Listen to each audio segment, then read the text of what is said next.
Hey guys, it is the day before UFC 134 in Rio, and I thought that I'd give you a little rundown and give you some picks on tomorrow's card. I'm not a very good picker, so I apologize to the guys that I do pick, just in case they lose.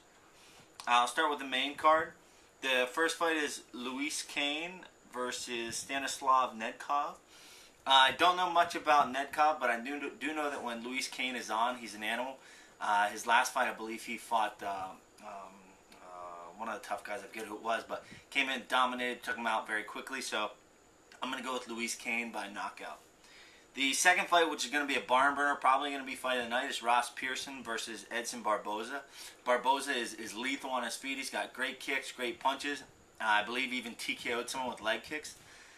Pearson is a great striker as well. From what we've seen in their UFC fights, I would say that Pearson has demonstrated a little bit more well-roundedness. Not to say that Barboza, I imagine he's a black belt or somewhere high up there, being from Brazil.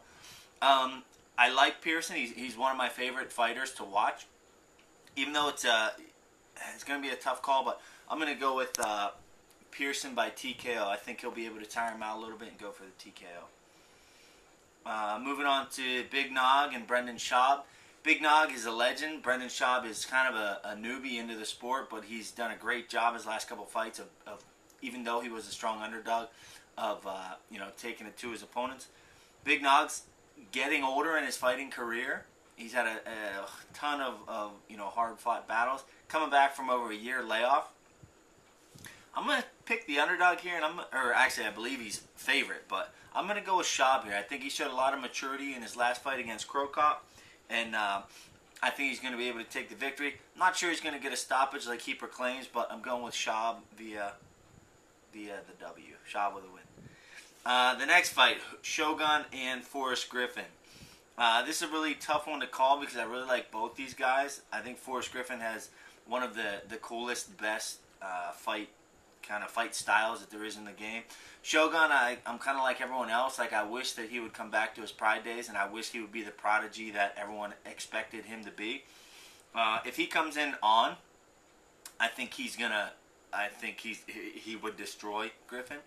However, especially based on his last fight against John Jones, I'm not so sure he has the capability to do that anymore. He's 100%. We've heard that at least 3 or 4 times in the past.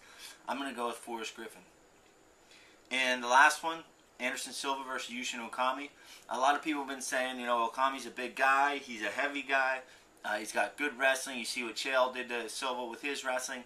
Chael Sonnen and Yushin Okami are two completely different wrestlers. Chael is a North American national champion or runner-up. I forget exactly, but he's shown some of the best wrestling in the game. I actually try to model myself after him. I just don't think Okami's going to have what it takes to beat Silva. I don't think he has that tenacious wrestling game that Chael has to beat him. He's also, I'm not sure if he's ever been stopped, but in his UFC career, if he's lost, it's definitely not easy to stop him. So I'm going to go with Silva here, though, and I'm going to pick Silva with a KO just because he's Anderson Silva in Brazil, and he's going to want to put an exclamation point. So those are my picks. Oh, also, I got to mention my teammate, Dan Miller, fighting Husamar Paul Harris. They'll be on Spike TV. On the prelims, obviously, I'm going to go with my man, Dan. Paul Harris is I'm not going to say he's a great fighter. He's a great jiu-jitsu practitioner with leg locks. Dan obviously knows this going into the fight. I think he's going to do a good job of keeping the distance, staying up on his feet, and peppering Paul Harris as much as he can. If he goes to the mat, I think he has enough, being a black belt, I think he has enough awareness to kind of steer clear of the leg lock. So I'm going to pick Dan via decision on that one. So hope you enjoyed the picks. We'll see how good I am. Stay tuned to my blogs. I'm fighting October 1st against Anthony Rumble Johnson. I'll be posting blogs and picks leading up to the fight. Thanks, guys.